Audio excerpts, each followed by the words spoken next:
بسم الله الرحمن الرحيم. السادة المتابعين، السلام عليكم ورحمة الله وبركاته. الرؤى من الله تعالى إما تبشير وإما تحذير، فرؤيا تحذرنا من شيء ورؤيا تبشرنا بشيء. والرؤى التي سأذكرها لكم اليوم بأمر الله كلها تباشير. جمعت لكم 9 أحلام أو 9 رؤى، إن رأيت ولو واحدة منها في منامك أقول لك أبشر بخير، لأنك ستسمع خبرا سعيدا عما قريب. كونوا معنا وتابعونا حتى تعرفوا التفاصيل.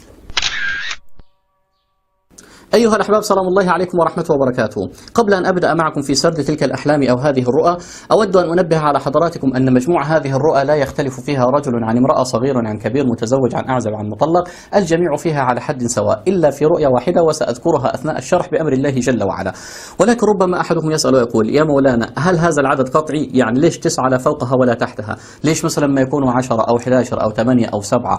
9 بالذات، هذا التحديد من أين جاء؟ حبيبي في الله، العدد ليس قطعيا، ولكن ذلك مبلغي من العلم في ذلك الشأن من خلال القراءة في الكتب والاطلاع والخبرة والمراسة بين الناس. أنا وجدت هذه 9 أحلام أو 9 رؤى مفسرة على هذا النحو، ممكن يكون أكثر من ذلك، لكن أنا لا أتحدث إلا بما علمته مجربا بين الناس. والآن تعالوا بنا سريعا نبدأ في هذه الرؤى. الرؤيا الأولى: أن ترى في المنام جنازة لا يعرف صاحبها أحد إلا أنت.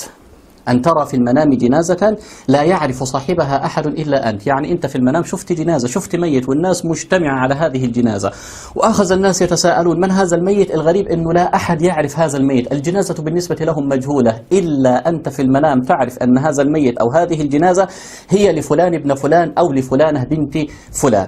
إن رأيت هذا الحلم أقول لك أبشر وانتظر خبرا سعيدا يسر قلبك ويشرح نفسك بأمر الله جل وعلا. الرؤيا الثانية: رؤيا قتل الثعابين والحيات والعقارب والفئران في المنام. وهذه الزواحف والحشرات كلها شر أجارنا الله تعالى وإياكم، والانتصار عليها وقتلها في المنام خير كبير. يعني إن رأيت نفسك تقتل في المنام ثعبانا أو حية أو عقربا أو فأرا أقول لك انتصرت على عدوك، أو سيأتيك خبر سعيد يشرح قلبك ويسر نفسك. لها معنيين: معنى من المعاني إن إذا لم يكن لك عدو تنتصر عليه أقول لك انتظر خبرا سعيدا يفرحك. الرؤيا الثالثة: رؤية القمر في المنام، سواء رأيته هلالا أو رأيته قمرا أو بدرا منيرا مكتملا، رأيت نفسك تكلم القمر أو القمر يكلمك، أو رأيت القمر يدنو منك أو أنت تصعد إليه أو وقع في حجرك أو وقع بين يديك. دائما يا جماعة الخير نقول نحن نركز على الرمز، أما أحداث الرؤيا فهي تختلف من شخص لآخر، لكن أنا ما يهمني في الرؤيا كلها الرموز. رؤيا القمر في المنام بهذه الصور والأحداث التي ذكرتها لك أقول لك أبشر، بعد قليل بأمر الله جل وعلا من هذه الرؤيا سيأتيك خبر يفرحك ويسعدك.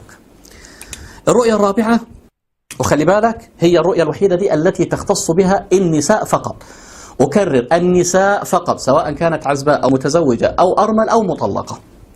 تغيير فرش السرير أو أساس البيت، عفش البيت، ولكن كما قلت يختص بالنساء فقط. أن ترى المرأة سواء كانت عزباء أو متزوجة أو مطلقة أو أرمل إنها بتغير فرش السرير بتاعها، الملاية، الفرش، السجاد، أي حاجة، أو ترى أنها تغير أساس البيت، عفش المنزل، أقول لها لهذه المرأة التي رأت هذه الرؤيا أيا كانت: أبشري أبشري وانتظري خبرا سعيدا يسرك بأمر الله جل وعلا. والخبر السعيد يا جماعة الخير ممكن يكون الإنسان منتظره وممكن يكون هو لا يعرفه أصلا. يعني واحد مثلا في أمنية هو منتظرها، واحدة مثلا عايزة منتظرة الحمل، واحدة حامل ومنتظرة الولد، بنت عزباء منتظرة الزواج، منتظرة النتيجة، منتظرة الوظيفة. الخبر السعيد الحلو ده لما نشوف رؤية من الرؤى دول أقول لك سيأتيك هذا الخبر وهذه الفرحة قريبا بأمر الله جل وعلا. بس الرؤية دي بالذات كما قلت تختص بها النساء دون الرجال، لكن الرجال لا. الرجل إذا رأى نفسه يغير فرش سريره أو أساس منزله دل هذا على أنه سيتزوج على امرأته، سيتزوج على امرأته. هل ده يعني خبر سعيد بالنسبة له أو لا؟ الله أعلم، لكن هذا لا علاقة له بنحيل. كذلك المرأة إن رأت زوجها في المنام يغير فرش سريرها أو يغير أساس منزله، عفش البيت، يقول لها خلي بالك جوزك هيتجوز عليك. طيب الرؤية الخامسة: البكاء والدموع في المنام. وهذا طبعا لا خلاف فيه بين الرجل والمرأة كما قلت لكم. هي الرؤية رقم 4 بس هي اللي مختصة بالمرأة، الكل بعد كده لا يختلف فيه رجل عن امرأة، صغير عن كبير، أعزب عن مطلق، الجميع فيه على حد سواء. البكاء والدموع في المنام، إذا رأيت نفسك أو رأيت نفسك تبكي وتنزل الدموع من عينيك بغزارة، أقول لك أبشر وأبشر، وكل من رأى هذه الرؤيا الجميلة يبشر بخير، سيسمع خبرا سعيدا بأمر الله جل وعلا بعد هذه الرؤيا، وسيأتيه الفرج من الله، لأن الإنسان إذا رأى في المنام أنه يبكي وتنزل الدموع من عينيه بغزارة دل هذا على فرج من الله جل وعلا وأخبار سعيدة تأتيه عما قريب. الرؤيا السادسة إهداء طبق التمر في المنام أو أكل التمر في المنام. شفت حد بيقدم لك طبق تمر هدية فأكلت منه أو لم تأكل، بس الشرط عندنا يا جماعة الخير أن يكون فيه حالة من حالات الإهداء، إنه هو بيهديك على سبيل الهدية، مش مثلا أنت أعزك الله اشتريت تمر أو قطعت تمر من النخل أو ذهبت إلى السوق ورجعت بتمر أو رأيت في الرؤيا كأن في بيتكم تمر. لا، إحنا بنقول جزء إنه هو الهدية، إنك تهدى ذلك التمر من قريب من بعيد، من صديق من عدو من حبيب، أي حد أهداك طبق تمر في المنام كلت منه، أقول لك أبشر سيأتيك خبر سعيد بأمر الله جل وعلا. الرؤيا السابعة استقبال ضيف في البيت سواء كان ذلك الضيف معروفا لك أم مجهولا.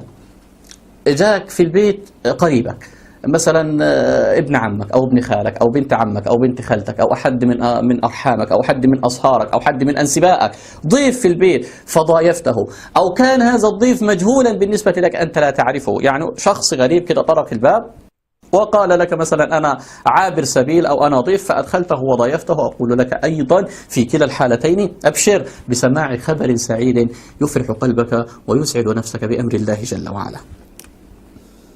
الرؤيا الثامنة نقش اليد أو الرجل بالحناء في المنام سواء كان الرائي رجلا أو امرأة. شفت في المنام أختي في الله وشفت في المنام أخي في الله إنك أنت بتنقش يدك بالحنة أو رجلك بالحنة، أو رأيت كده بدءا وانتهاء في المنام، أنت بصيت كده في النوم يعني فلقيت رجليك أو يديك عليهم نقش الحنة، أو رحت مثلا فرح من الأفراح. كما قلت لك أنا دائما لا أحب أن أذكر تفاصيل كثيرا، بس في مشكلة بتصادفني في التعليقات، إنه مثلا أفسر رمز بتفسير معين فيجي يقول يا مولانا طب أنا ما شفتش كذا بس شفت كذا. يا حبيبي التفاصيل أكثر من أن تحصى أو تعاد، التفاصيل دي كثيرة جدا، كل واحد بيشوف الرؤية على أحداث ووقائع ومشاهد وتفاصيل معينة، ما حدش بيشوف رؤية زي الثاني. أنا اللي يهمني الرمز، فأنت أول ما تشوف على يدك أو رجلك نقش الحنة في المنام أبشر بسماع خبر سعيد يسر قلبك ويسعد نفسك وينشرح له خاطرك بأمر الله جل وعلا. أسأل الله أن يرزقنا ذلك وجميع المسلمين.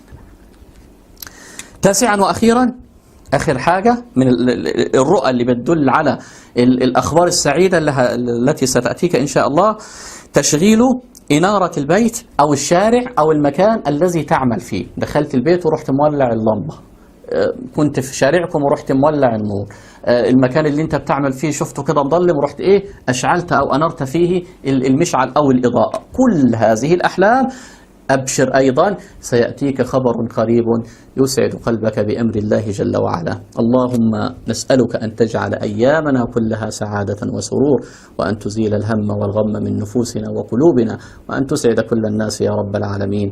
أقول قولي هذا وأستغفر الله لي ولكم. السلام عليكم ورحمة الله وبركاته.